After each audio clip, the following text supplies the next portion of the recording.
coisas do meu tempo de criança. Guardo vivo na lembrança o aconchego do meu lar. No fim da tarde, quando tudo se aquietava, a família se ajuntava lá no alpendre a conversar. Meus pais não tinham nem escola, nem dinheiro. Todo dia, o ano inteiro, trabalhavam sem parar. Faltava tudo, mas a gente nem ligava. O importante não faltava, seu sorriso e seu olhar. Oh, oh, oh, oh, oh, oh,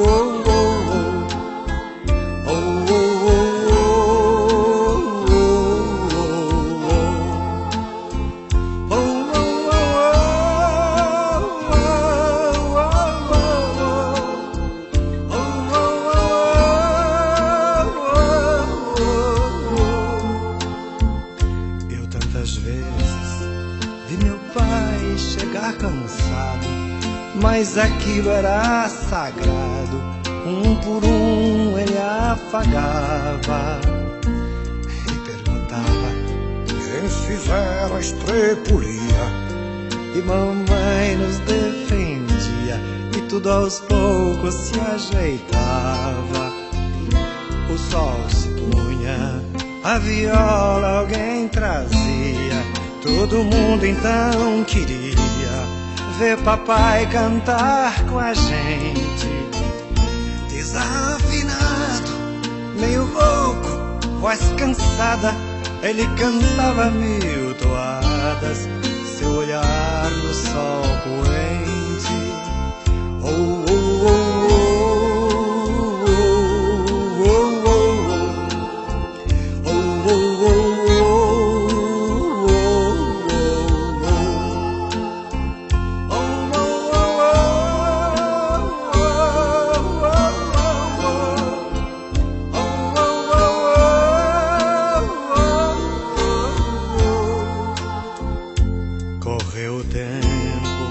hoje eu vejo a maravilha de se ter uma família quando tantos não a têm.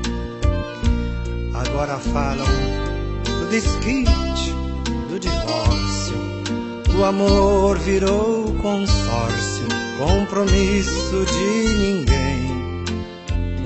E há tantos filhos que bem mais do que um palácio gostariam de um abraço e do carinho entre seus pais. Se os pais amassem, o divórcio não viria. Chame a isso de utopia. Eu a isso chamo paz.